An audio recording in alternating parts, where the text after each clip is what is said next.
Hey there, I'm Chip Zdarsky. I'm the writer of Daredevil for Marvel Comics, and you're watching NRW, Nerds Rule the World, and we're here at Third Eye Comics. And I fucking nailed that in one take.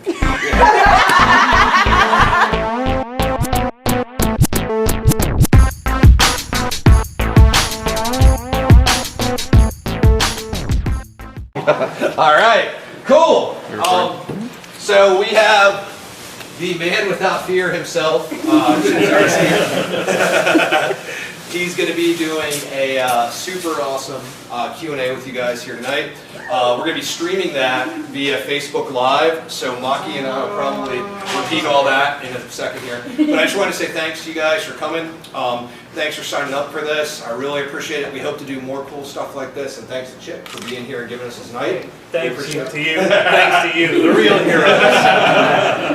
But it's super awesome. We're super stoked. Can I get a show of hands? Who's going to be here for the signing tomorrow? Yeah! Okay, right on. Cool. A show of hands for who's not going to be at the signing. All right, so we're going to get this stream going. All right, so we're live!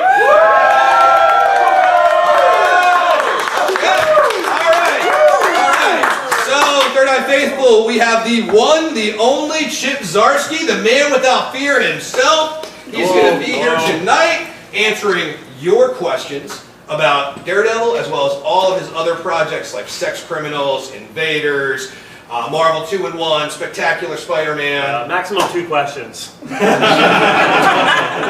together and figure it out. And then our one and only Third Eye Maki here will be helping moderate. And then I will be getting off the camera now and letting you guys do your thing. All right, and don't forget, tomorrow is our big signing with Chip for Daredevil #1, and it is the most legendary Daredevil run that we've seen in a long time. Trust us, Third Eye Faithful, it's going to be sick.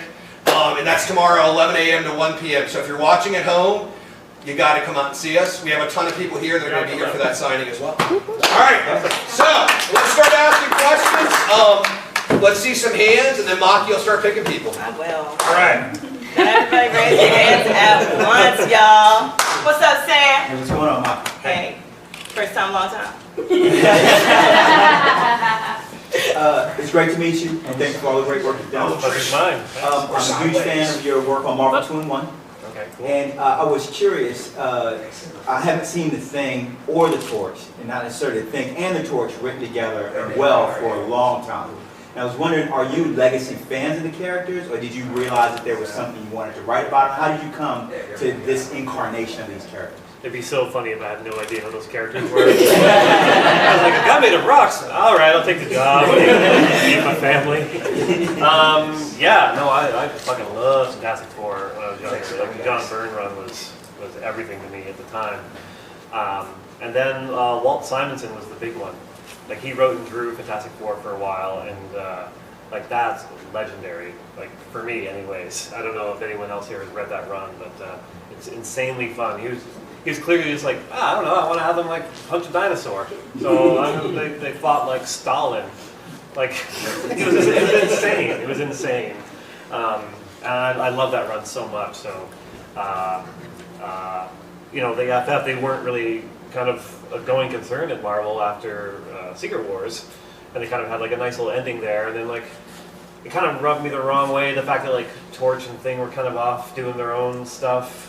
And not really kind of dealing with the deaths of, their niece and nephew and their friends and, sister. So as a fan, I wanted to see that. And then one day, the editor, Tom Brevoort, he just sent me an email. And the email was basically, he just took like a close-up picture of the Thing, like right here, and he photoshopped a 2 onto his belt and just sent me that. That's all he sent me. I'm just like, fuck, you're kidding me?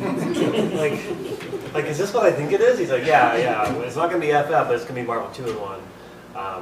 What do you think? And I'm like, yeah, that's what I think. I think, yeah.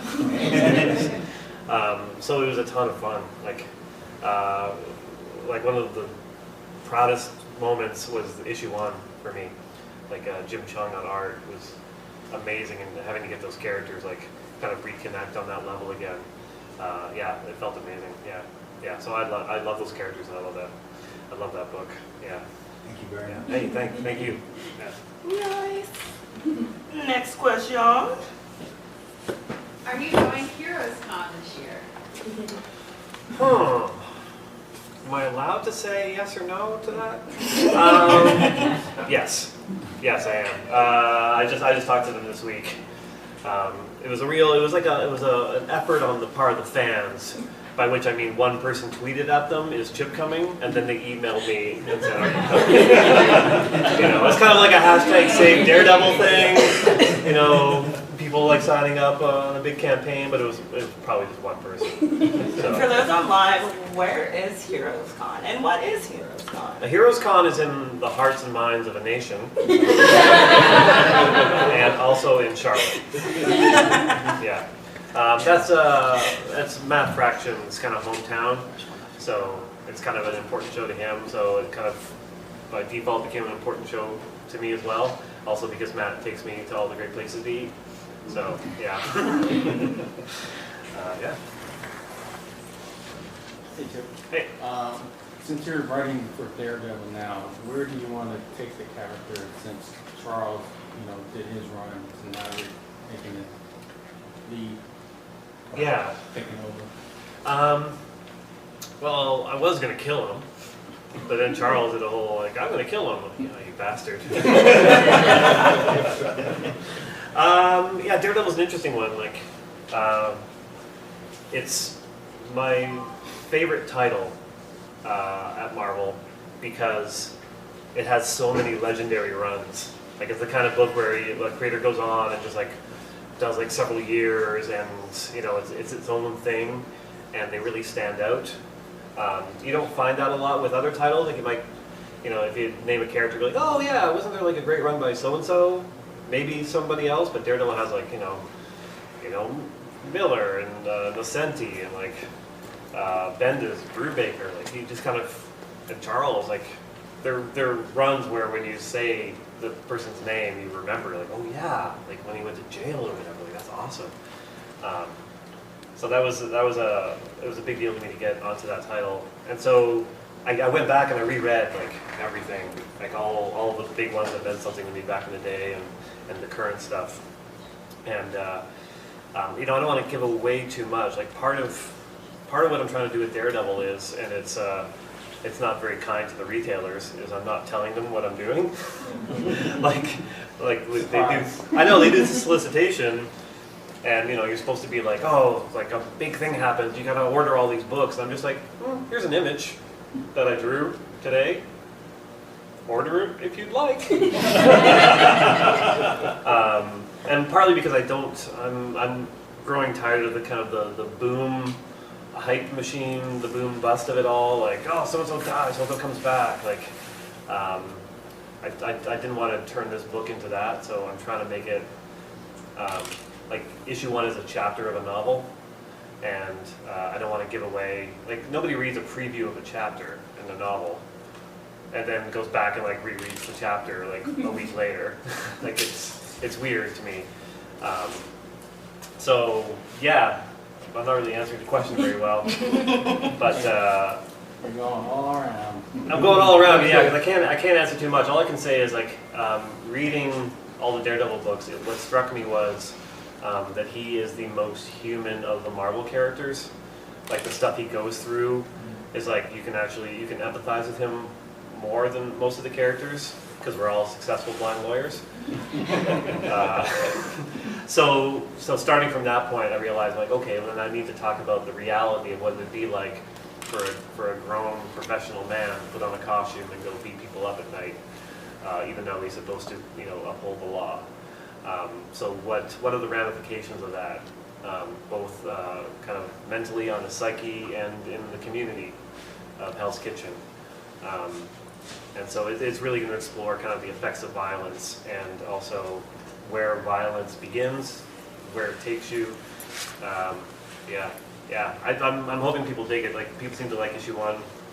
Issue 2 I feel is stronger, and the plan I've got is kind of a multi-year plan, and so I'm hoping people kind of stick along for it. Thank you. Cool. Yeah. What was your interest in deciding to work in that working on Howard the Duck? Because back in the '70s when I was reading back then, it was kind of weird when I seen it back then. But what's your take on it? Why would you? Okay, so Howard the Duck came about, like I was doing Sex Criminals with Matt, and there was an editor at Marvel who back in like, I want to say 2002, 2003, met me at San Diego, where I was just doing like kind of my black and white comics, and I had one comic called Monster Cops, which was like an all ages book, and he bought it back then, and he remembered that book. So when Sex Criminals kind of took off, he's like, oh, Chip, like, yeah, I remember he like wrote and drew books I liked. And so he was kind of looking for ways to get me into Marvel. And my first Marvel gig was I did like a Deadpool cover. It was an original Sim, the miniseries. Really? And you know how they had those covers with all just like eyeballs and like heroes crying and no eyeball. They wanted a Deadpool version of that, so I did like a jokey Deadpool version. And then they were like, hey, we were going to do like a sketch variant for San Diego. Do you have like pencils for this? And I worked digitally, so I didn't have pencils for it. I was like, well, I don't. I mean, I guess I could just strip the color and send the black and white. But I was like, what if I made up the sketch? And so I did a sketch of Deadpool in which I got everything wrong. Like I gave him like 2 thumbs over here. I gave him like a 6-pack on his leg. I gave him that many belt. And I just like, I did it all up in pencil and then like added all these editor's notes like, no, what are you doing? What's wrong with you? And I sent that to them. I'm like, oh, here's my sketch. I don't know if you remember it from when I submitted it. And they loved that. And that kind of started a good relationship with Marvel. And then that editor got me to do, it was a 2-page strip for the original Sims anthology. And I kind of thought, and it is kind of my thinking on any project, is that I'm going to be fired almost immediately. So it was like a 2-page thing they gave me, and so I filled it with like 30 characters and like 40 jokes. And I was like, well, this is my only chance to do this. I'm just going to do it right. And again, it went over well, and I got a call from that editor. Guardians of the Galaxy had just come out in theaters, and he was like, hey, you see the new movie, Guardians of the Galaxy? I'm like, yeah, it's great. He's like, you stayed through to the credits? I'm like, yeah. He's like, Howard the Duck, huh? It was fun, eh? I'm like, yeah, I love Howard the Duck. He's like, oh, that's good to know. He's like, well, I think we could probably pitch a Howard the Duck upstairs now. I'm like, really? He's on screen for 2 seconds in a movie? And I could get a job? That's fantastic. So he's like, do you have an interest? I'm like, yeah, I totally do, because as a kid, I read all of them. I had an uncle, Uncle Fred, who's like the weird hippie uncle that we don't really talk to that much, that has the flashbacks at like Thanksgiving dinner. But he had like a lot of underground comics and stuff, and so I would sneak off to his room and like flip through and then read them. And my parents were like, oh, it's fine. He's reading a book about a talking duck, but it was the magazine, so it was like gratuitous nudity. I'm like, oh, I love cartoon ducks. So I was a Howard the Duck fan from when I was a kid. I pitched them my story, and I had to have like phone calls. Axel Alonso was in charge at the time, so I had to have talks with him because they wanted to make sure it kind of like gelled a bit with the 2 seconds he was in a movie, like there were weird hurdles like that. But yeah, like it was crazy because it was like the beginning of my writing career, really, because I'd never written for another artist before. I'd always just done my own thing. So that first issue with Joe Quinones was my first time actually like typing up a script and sending it to somebody and them sending the artwork back and going through that whole process. And I learned so much, like even just within that first month of working on that book, like because writing a comic for Marvel,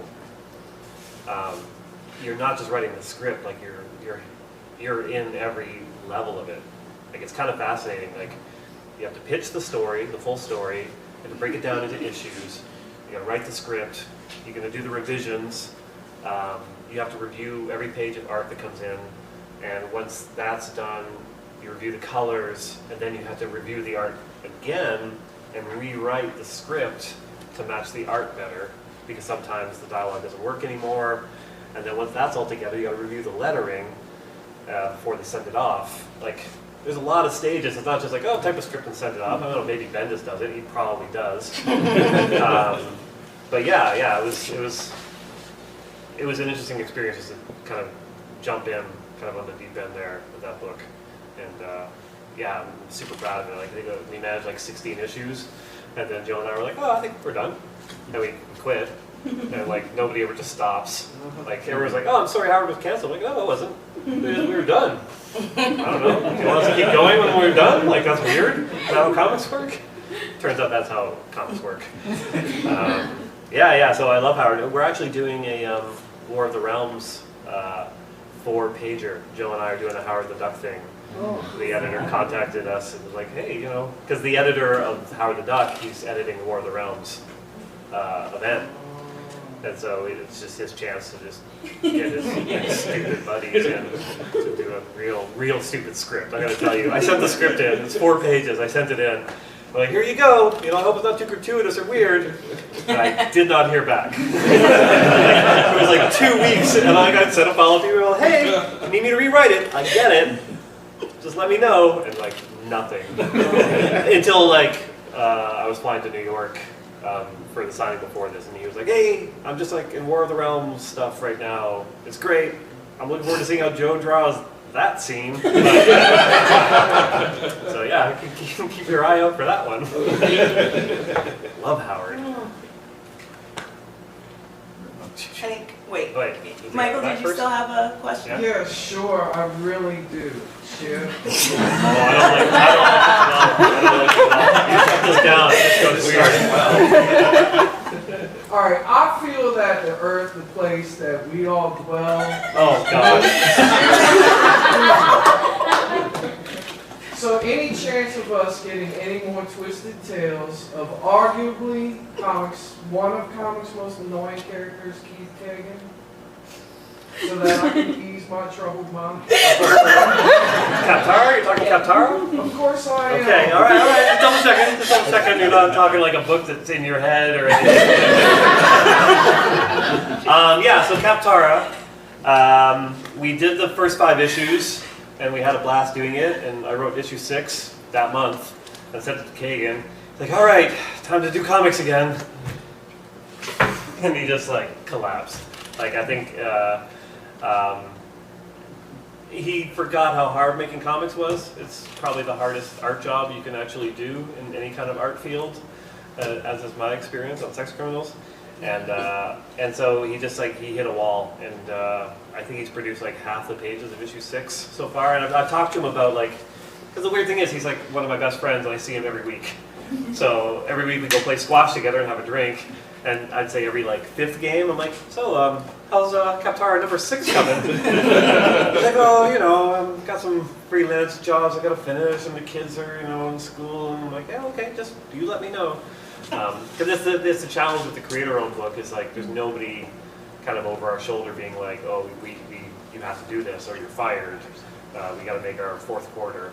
Like, there's nothing like that when it comes to creator-owned. So the only guilt. The only thing that can motivate you is the guilt of not having it done, but we're Canadians, so we're just apologizing to each other. It's like an apology off, the Canadian standoff. But, so yeah, so it's one of those things like, we've talked about, because we kind of had 3 volumes planned out, and I was thinking of maybe condensing volumes 2 and 3 into 1 volume, just to like, so it doesn't seem as daunting to Kagan, like, oh, you've got 10 more or 12 more issues to draw. He's like, oh, maybe you just have 5 issues to draw. And that's good. The most disheartening thing is, we sold the rights to like a French publisher. They want to make Kaptara in French, which I think in French is Kaptara. And they were like, oh, here's a big check for the 3 volumes. And we got the check, we're like, here's the check back. So we don't know if we're going to do it, so there's that kind of looming as well, just like the contractual obligations of it. But it's France, like it's not like what are they going to do? So yeah, so long answer short, I desperately want to do more Kaptara. It's just kind of, it's up to Kagan right now to pull himself out of the pit of despair that I probably put him in to do more of it. Yeah, because I love Right, those with characters. that ending to the 5th issue, Yeah. his head exploded. Well, kind of, yeah. So for people that don't know, at home here, Qatar is kind of like a fantasy world, kind of like He-Man action figure style characters. And we set it up so the final 2 pages is a double-page splash featuring 84 brand new characters.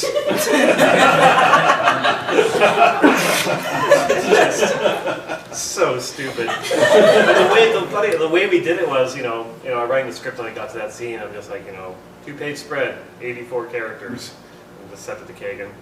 And then I went over to his studio and he just like set up like giant sheets of paper, and like I drew like a third of them probably, like because we just like he would draw one in a corner and I draw one in a corner and then he draw another one, and like we just kind of kept going back and forth. We had no idea what their powers were or anything.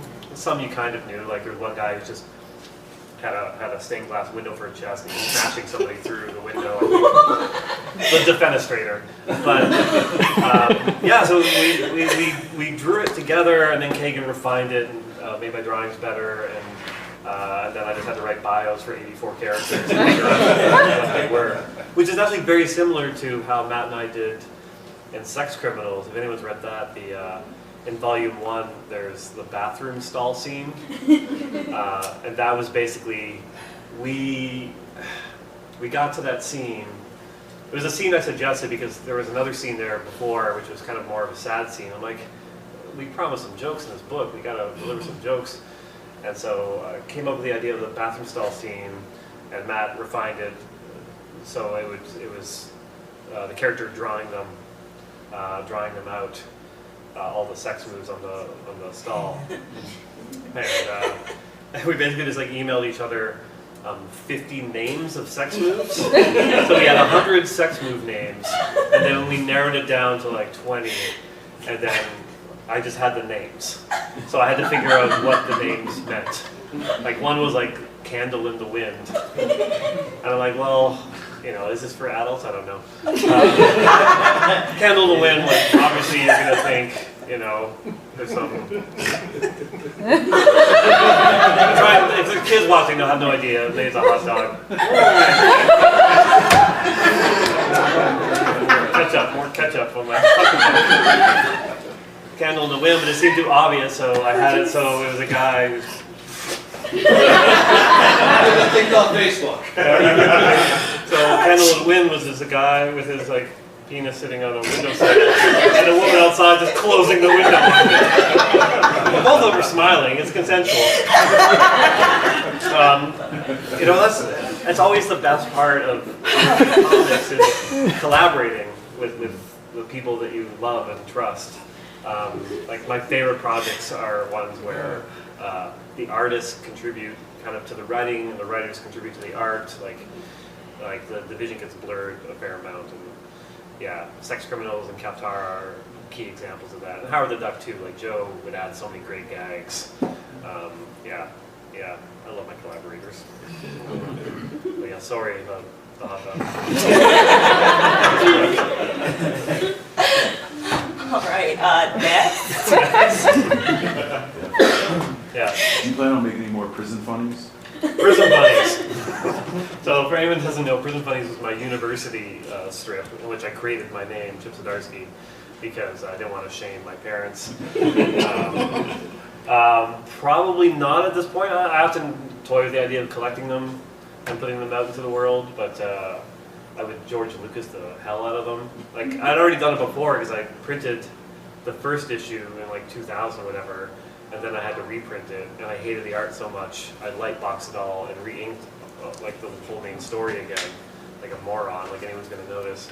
And so now that it's like 20 years, yeah, I'd want to redo all of it. Yeah, I think it's the kind of thing where it's like, okay, it was good for its time, but yeah, I've probably moved on from that. Yeah. I'm much more mature now. I'm gonna do my jokey prison comic. Did you ever make issue 3? I did. So what happened is I made issue 3, and like, part of the joy of making that book was even when I was just doing the strips, I'd live in a house with a bunch of roommates, and I'd stay up in my little studio area, and I'd do the strip, and I'd run downstairs, and I'd show my roommates just to get the reaction, get their laugh, to see if it was a good joke. So with the full issues, I would do the same thing. So I wasn't showing anybody the work. And I remember, like, I printed it myself too, so I printed like 3,000 copies of it, of issue 3, I think it was. And I remember going to like a bar, we were out on a patio with my buddies, and I like, guess what, I'm hot off the presses, and I hand them out, and my friend opens it up and goes, "You got 2 spelling mistakes on page 1." I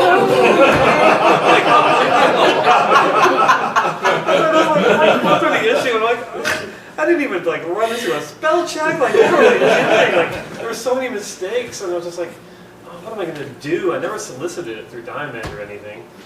I had like a launch party, so like, because it was during TCAF in Toronto, and sold a few there and sold some on my table, and then like, I just got embarrassed by how shocking it was.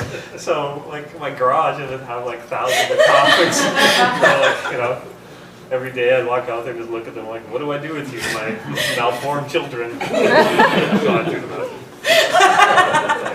Yeah, they're gone. I think I've got like 2 or 3 copies just for myself, but yeah, at some point I was cleaning out the garage. I'm like, well, I'm too embarrassed to put this out, so I guess that's that. That's my perfectionism, I guess. Perfectionism. If I was a perfectionist, I would have had somebody read it before I printed thousands of copies, but what are you going to do? Yeah. All right. How much creative liberty do you have when you write your comics?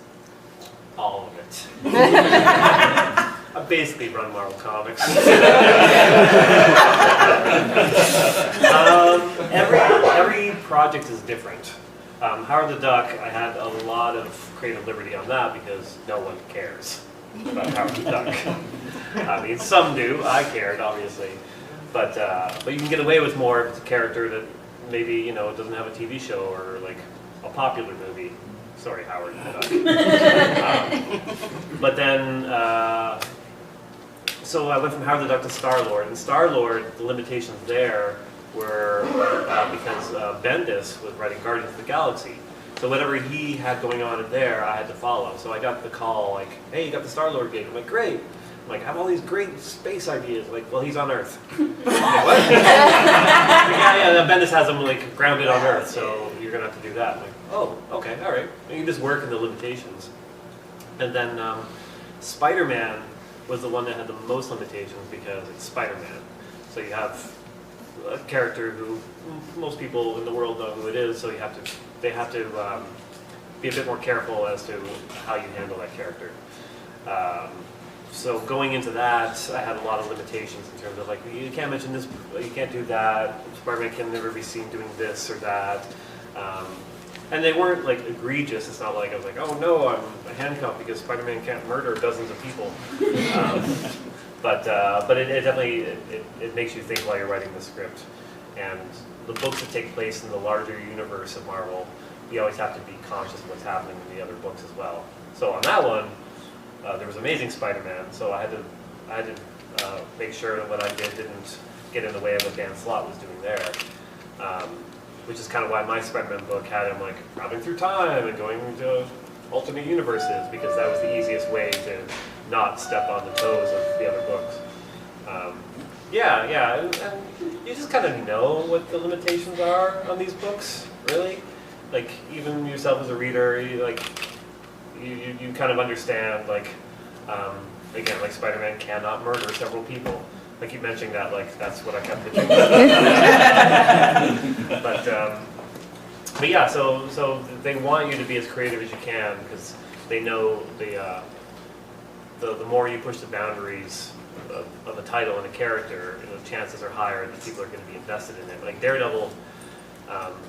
So I'm under contract with Marvel right now, and so what that means is I get invited to the Marvel retreats. So every 3 or 4 months, all the writers under contract and editors and some vice presidents and stuff, they all go to New York to the Marvel offices, and we sit in a room for 3 days, surrounded by Marvel statues. It's very intimidating. We just like all look at each other, 50 people all around, and the writers tell the room what they're doing.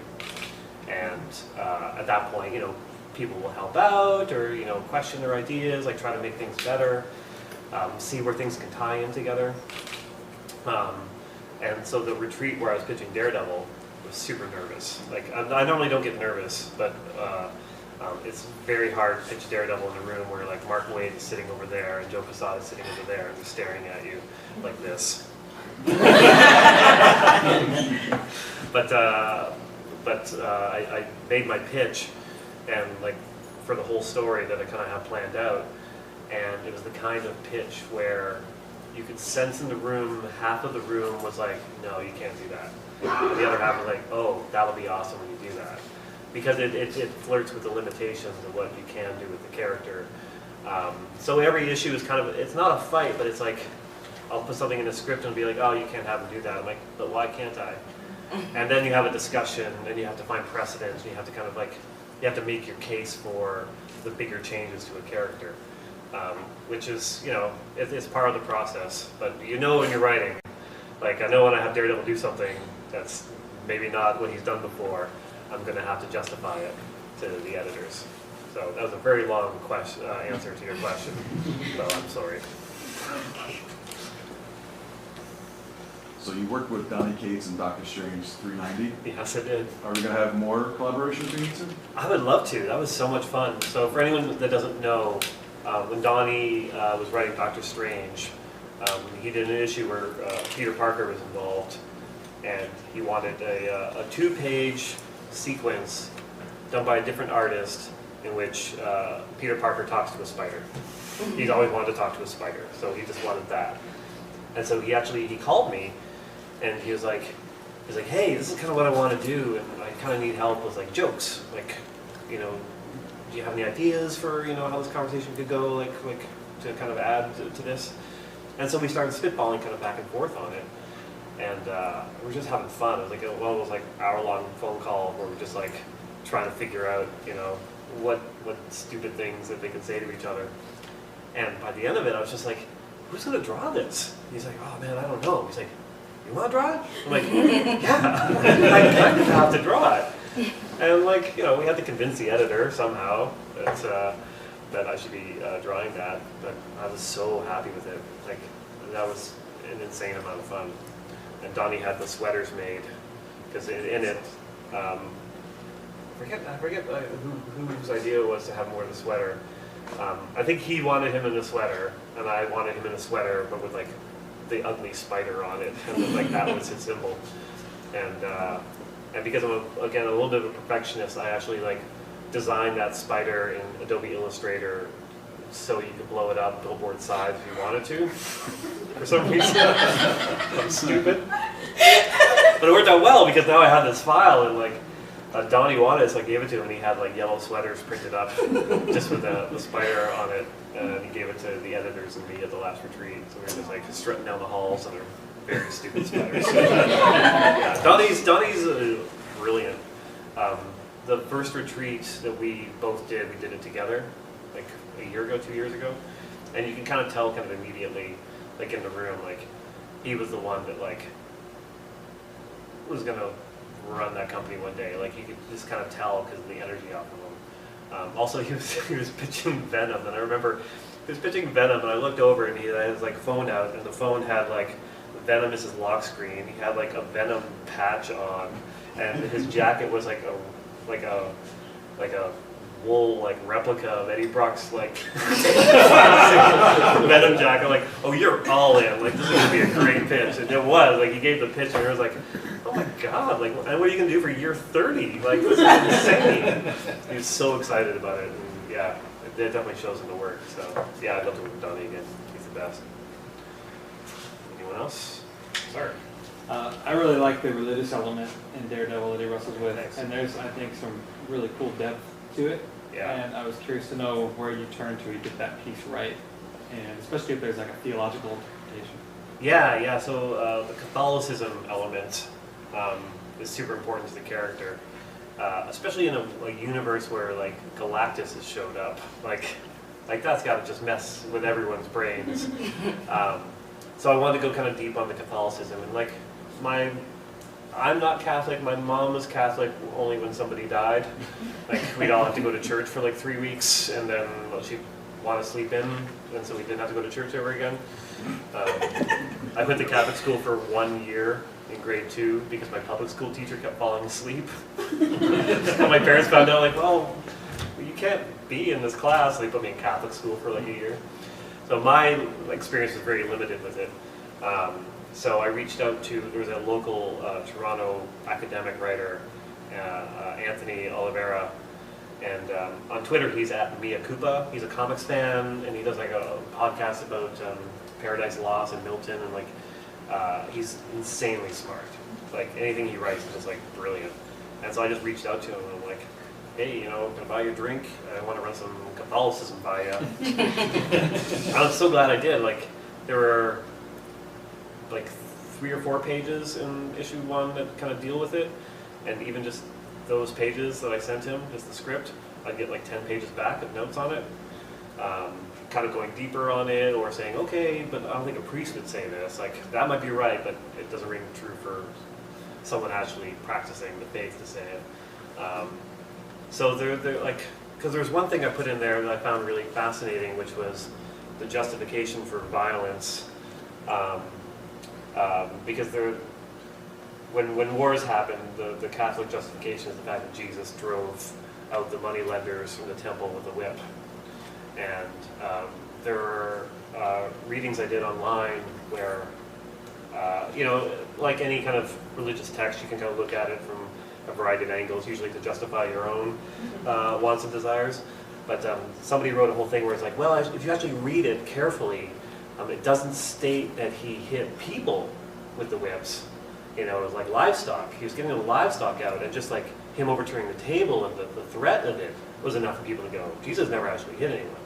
So originally I had the priest say that. When Matt's trying to like justify himself, then the priest is like, well, you can't actually say that because maybe it's not actually true.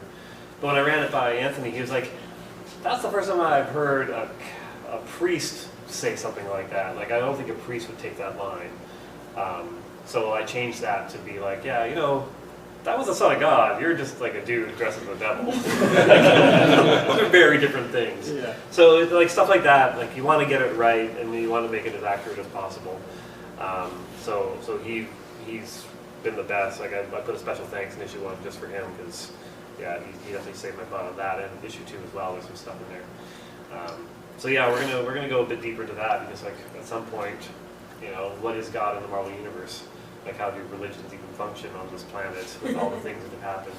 There's a bit of hand waving that happens in the comics because like who could exist in this world where like you're being invaded all the time and horrible things happen every day. So yeah, so we'll keep going with that for sure. Cool. Yeah. Hey. In Chip World, is there a supporting a smaller, lower notoriety or supporting character that you see that you think you could go crazy with? Like if I got to write this person, I could just go all over. Kind of a secondary character. I kind of got that with Jameson. J. Jonah Jameson was like kind of the one that you. It's interesting when you talk to writers at Marvel. There's a short list of characters that everyone universally enjoys writing. It's Jonah Jameson, The Thing. That was going to be my next question to you. Oh, really? Yeah. like the characters with like really distinctive voices, and J. Jonah Jameson has that. Like everyone kind of. If you sat down and just started typing J. Jonah Jameson dialogue, like it would be accurate, probably, because you have that voice. There's certain characters that like they become their own kind of archetype that way. So he's the supporting character that I would want to write, and I got to write him. So I feel like that kind of checks that off. I'm trying to think of anyone else. Like it's funny, like I haven't been at Marvel that long, but I've always kind of been sure to kind of like throw in my favorites even when they're not necessary. So yeah, no one jumps out except for Jonah, really. Yeah, thanks. I was going through some of my old comics, Strange Tales, when The Thing and Human Torch was in, and Yeah. you know, Daredevil, and even with Spider-Man, I mean, you know, you pretty much following a major legacy with Stan and Jack and those guys. Yeah. And with Marvel, I mean, how would you take these characters in this generation where that the younger kids can understand and get back into the read even more of the comics than it was when I was growing up? Like, so you're basically like how to kind of bring in young readers with the legacy characters. Yeah, it's tricky because some things don't age as well as others. Spider-Man's a really interesting example of that. And I think the Spider-Verse movie handled it perfectly. Yes, that was a good movie, yes. You know, that movie is all about like representation, but really, that Spider-Man was representing the shit out of me. Like the divorce guy eating the pizza in the bathtub. Come on. Yeah, because there's elements of it, like, you know, back in the 60s when they introduced Spider-Man, there hadn't been a teenage main character before. It was always like the secondary character, like Robin, you know, or Aqualad or whatever. I feel stupid even saying Aqualad. I'm sorry, Kelly Sue. And so, you know, at the time, it was like, that was kind of like an important thing, the idea of like the kids represented as the heroes with like real problems and stuff. But as the years go by, all of a sudden you can look at that character, like if you introduce Peter Parker the way he was now, he would just be an angry white nerd. Like really, because like those first like 10 issues, he would lash out in anger at anything, and he was a real dick. Like he really was. And there's kind of already so much of that kind of in culture. Like I don't think you could introduce Spider-Man as he was back then, today, now. But you could do Spider-Gwen, you could do Miles. Like, you know, in the comics, Peter Parker right now, like maybe 28 or so, and that kind of feels like a good age for the character. Maybe not as good for introducing the younger readers, which is, you know, that's always the trick, because the older readers, they want the characters who, you know, have their problems, which was the whole situation. Like, you got married, like, you know, what's the next step after marriage? Maybe have a kid, I don't know, divorce, cheat on your wife, I don't know, I'm not here to judge. But then you stray so far from the core of the character, it's like, it's a tricky balancing act, because you want it to be relatable for the new young reader. And, you know, the kids don't want the divorcee who cheated on his wife. Maybe they do, I don't know, I'm not a kid. Maybe that's all kids crave. They love Fortnite, they love adultery. That's all I know about kids. So I think Spider-Verse is such a great example where it's like it takes the core concept, but then it's like, oh, you can have different variations of that. And you know, I think there was probably a worry about that movie before it came out, like, oh, this is gonna be confusing. Like, don't. How many Spider-Mans and Hams can you have? Like, it doesn't make sense. It makes sense if you read comics, but like, you know, comic readers are smart. You have to assume the general public is also smart enough to understand that concept, and they did. And everyone loves that movie. It's like universally loved. So I heard the game was pretty good too. It was amazing. The game was great. Yeah. I got 100% on that game.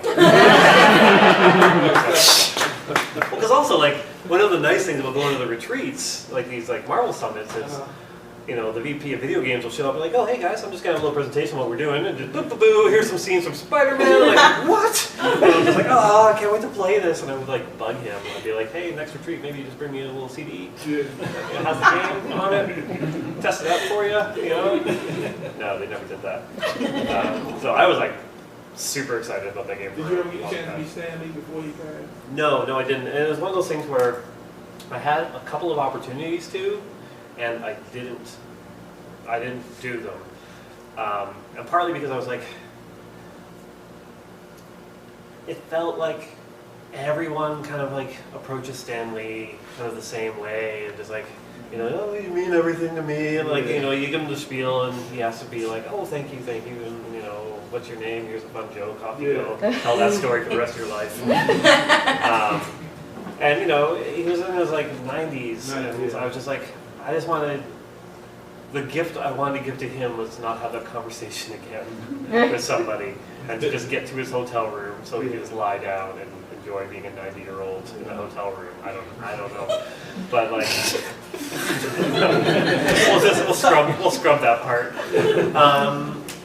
Yeah. So I kind of wanted to just like preserve the memory of him as as he was as I grew up, kind of reading him, and not as like the guy in his 90s who was probably experiencing some hardships with the people surrounding him as all the stories came out. Like, yeah. So maybe I'll regret that in a few years, but it kind of felt like the right decision to not approach him and give the same spiel. So yeah, I saw him like across the hotel lobby, and I was like, okay, I've seen him. All right, that's cool. Off I go. Yeah. I kind of envision, in my little weird mind, when the writers of comics are kind of like the Council of Reeds, and they're out solving or fixing or changing anything that may be taking place in any given universe at any given moment. Yeah. Is there a moment that you felt like you were welcomed into the Council of Reeds? Like, I made it, I'm in the Council of Reeds.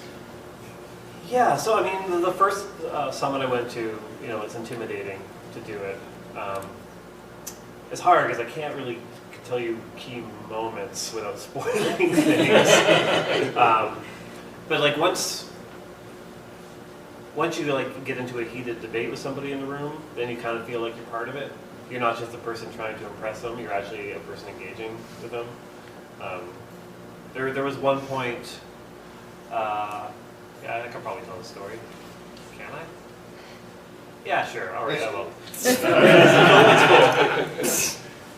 cool. There was one point where, no, I won't actually like specify the title, but they were going to introduce during all the Infinity Stone hullabaloo over the summer, the planning of that.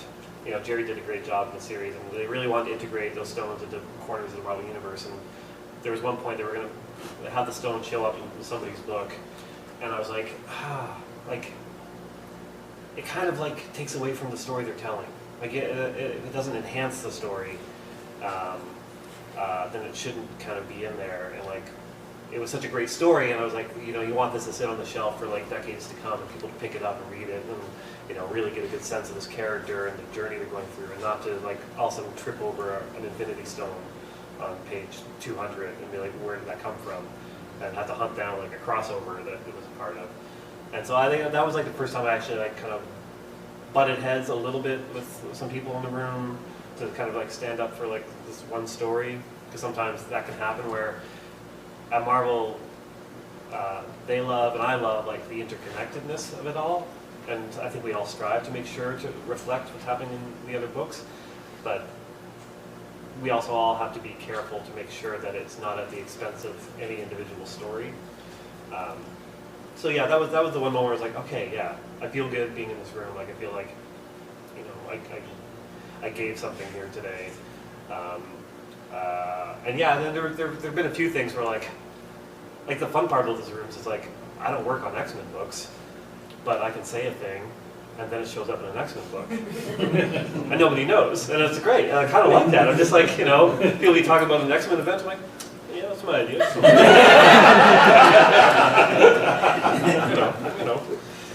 A lot of that never happens in the room either, because the room is like, I don't know why I shouldn't be talking about any of this, because I signed so many NDAs, but the room's great. Like there's so many people, and they're brilliant, and you kind of work all day, kind of hashing out stuff, but it continues into the evening. So like all the writers get together after the hours, and most of the best ideas come at like 2 in the morning when you're drunk at a bar with Scotty Young. You're like, I got an idea. What if Deadpool fucks everyone?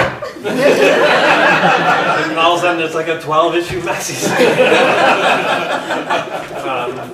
It's a good group. Like that's the best part of this. Like, because I went in there and like there were stories that you would hear, but like glory days of certain creators butting heads, or like power moves behind the scenes, and egos out of control. But the group that goes to these things now, at least from where I'm sitting, everyone really likes each other, and we're all friends, and we all want to support each other and prop up each other's work, which makes it a real joy to go to.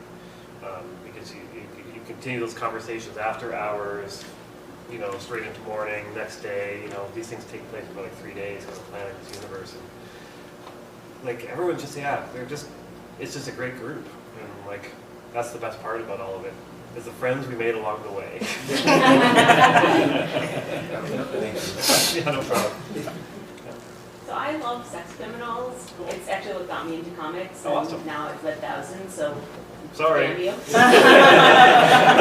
But I was wondering, like, where did the whole idea for that come from? Was it like, did one of you come to the other person, or did you just want to do something together? And Well, Matt and I were having sex with each other, Mhm.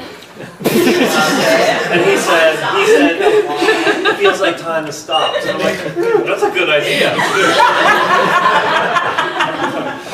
Oh, I've been awake too long.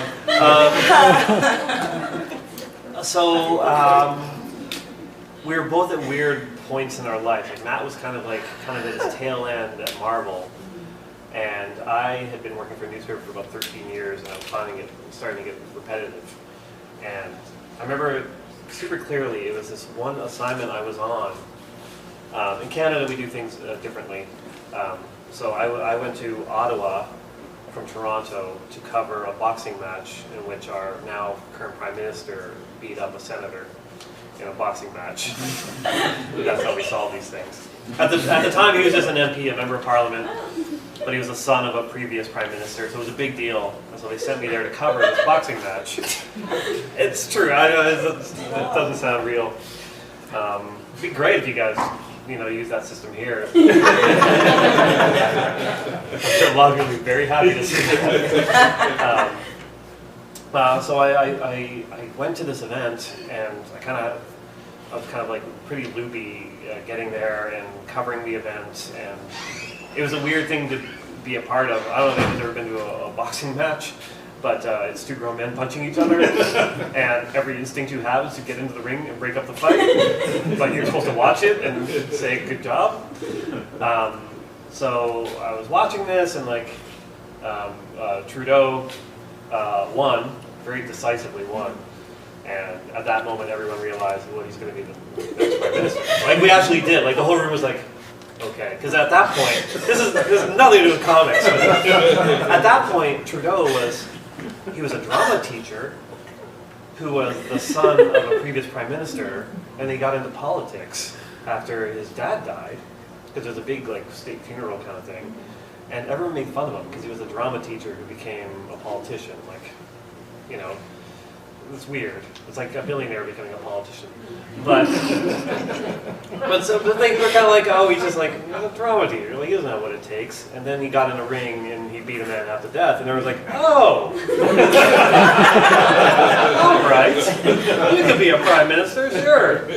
So anyways, that was kind of a big moment watching that, and I had to do a comic about it. So I kind of stayed up all night figuring it out. And I interviewed a lot of people. And I was really wired, and it was a train trip home where I hadn't slept, and I was just jazzed. And I emailed Matt, I'm like, we should fucking do something. Let's just do something. I'm tired of just not doing things. Let's do things. Let's live. And I pitched him, I said, we should do a fantasy comic together. Because at that point, myself, Matt, and Ed Brubaker, we were part of this kind of weird secret message board. And Ed Brubaker is a huge Lord of the Rings nerd. Massive. You have no idea. It's crazy how deep his knowledge of that stuff goes. And Matt and I don't know jack shit about Lord of the Rings. I make fun of him all the time. All the time. Anytime he brings something up, you're like, what? Bobbits? What are you talking about? I thought it'd be super funny if all of a sudden Matt and I just put out a fantasy comic knowing nothing about fantasy. And Matt wisely said no. He's like, well, I kind of got this idea I've been kind of batting around. And he was like, it's about a couple who, when they have sex, they stop time. And then they rob banks. It was just as basic as that. I was like, oh shit, that's cool. And so on that train trip, we just emailed back and forth. And I'd come up with a character, he'd come up with a character. He'd send me kind of reference to how he thought time should look slowed down, YouTube videos detailing the shifting of color with light, and I would send him clips from movies and what I think it would look like, and basically by the end of that 5-hour train trip, we kind of figured out a huge chunk of it. And at that point, it became, he pitches the Image, and they just said yes. I'm like, sure. We didn't think it would sell. And we would just have these like late night phone calls where we would just talk about our sexual histories. Like our wives would go to bed, and then I'd be like, I'm going out to the studio, I'm just going to talk to Matt. So I go out, like, you know, it's midnight, and I'm like, oh, look at this time in this backseat. Like, I fell out of the car. No, it was just the one time. But we start telling each other like these kind of emotional stories about like our sex lives and our sexual awakenings, and at that point the jokey sex book changed pretty drastically, because originally it was just going to be like simply dick jokes. Sorry to the children. And it became about relationships and about like sexual awakening and sexual politics, and yeah, it became kind of a much more special book to us, and we still thought it would fail, and it didn't. Next thing you know, I'm writing Howard the Duck.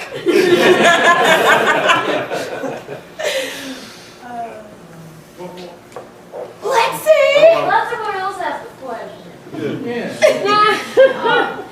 Can you tell us anything about Spider-Man life story yet? I know there's like a little bit out there.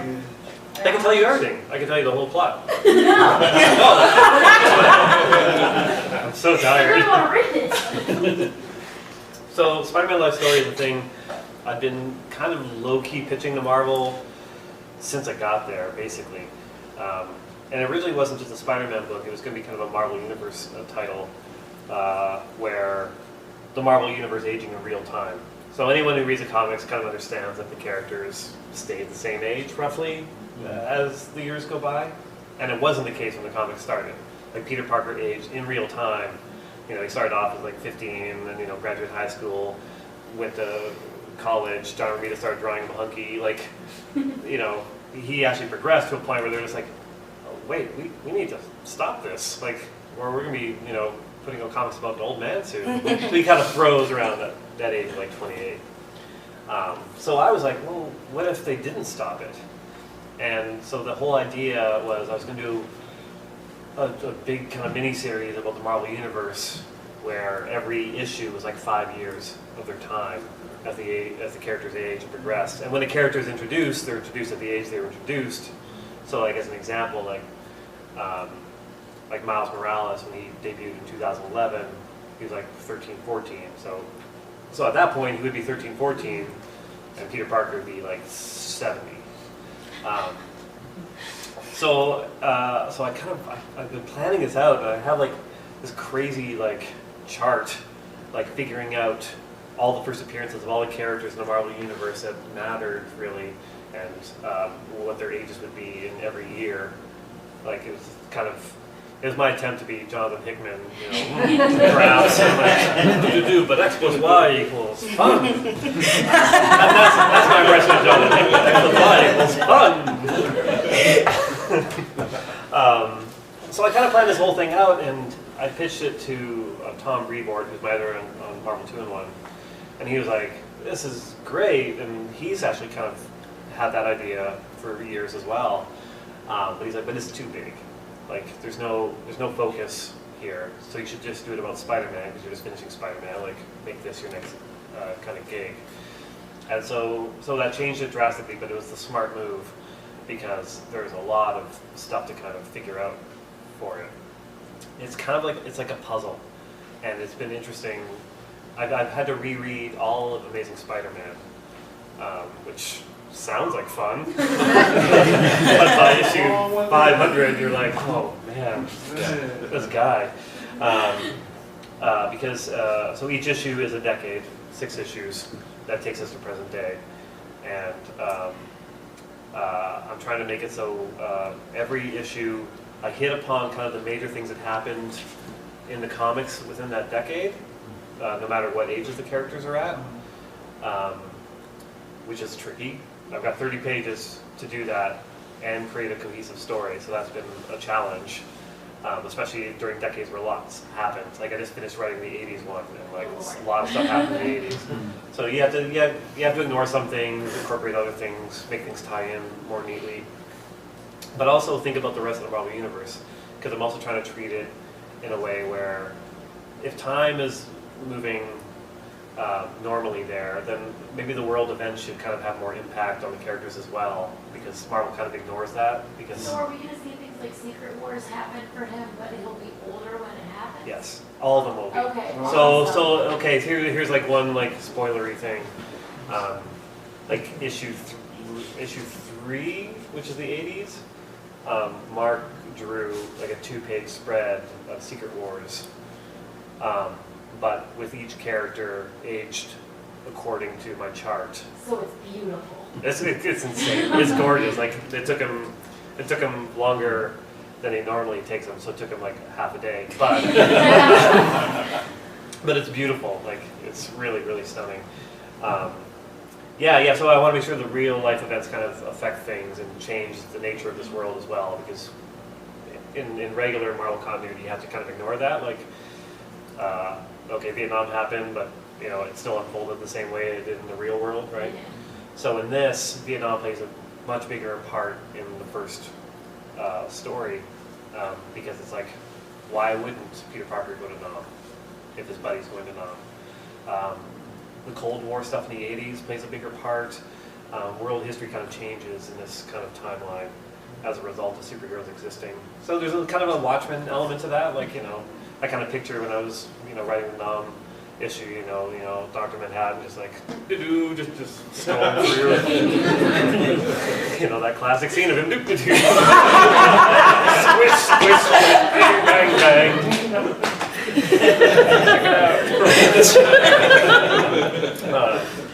So yeah, it's been a lot of fun, but it's the most challenging thing I've had to write, is to make it cohesive and to make it emotional and to work. Just reading the solicit felt like it was a passion project. The Yeah. little bit that it said, for you to come up with something like that and have it match the universe, just knew you had to do the research. So knowing you did all of this reading, Yeah. I'm even more excited than I Good, already was good. for this book. Good, I'm glad. Yeah, I'm excited. I just kind of tackled the Civil War stuff. Not your American Civil War, I'm Canadian. I know so much more about the Marvel Civil War than I do about your Civil War.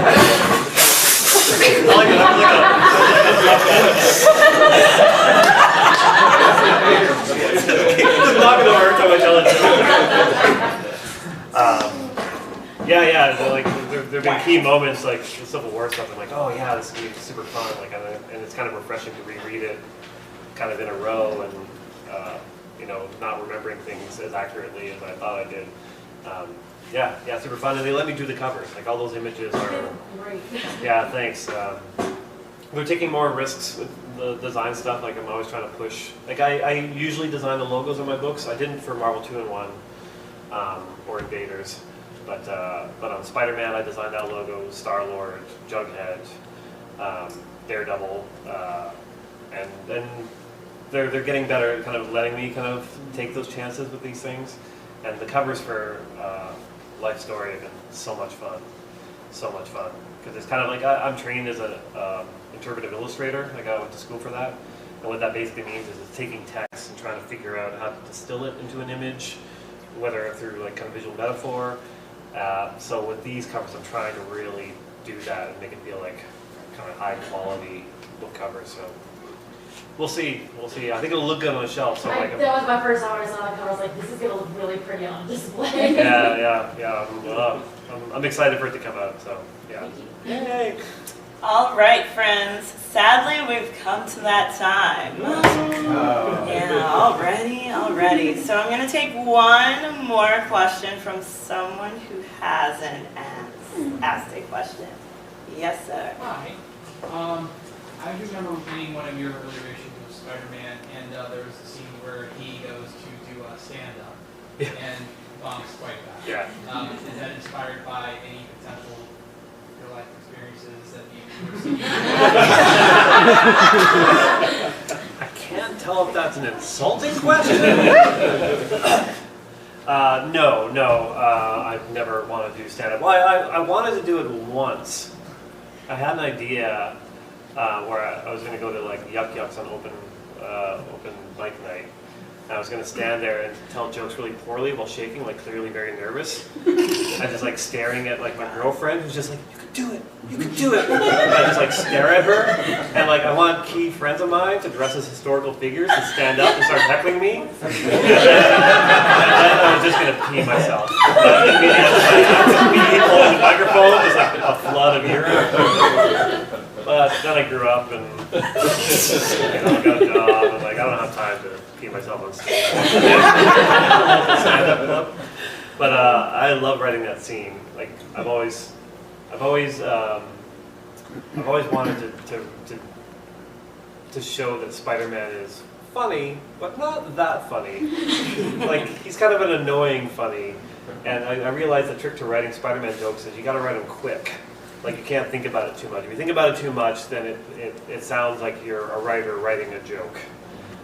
Whereas it has to feel like it's like a moron in a costume swinging around, just like saying things off the top of his head. So you have to like write the jokes fast and go back and maybe refine a little bit, but it kind of has to come out that way. But that scene I spent a bit more time on because it had to be like just good enough to maybe get a chuckle, but bad enough that they're not going to work in a room full of people. Yeah, that was a proud moment. Cool. Awesome. I think that is a wrap. Thank you so much for coming.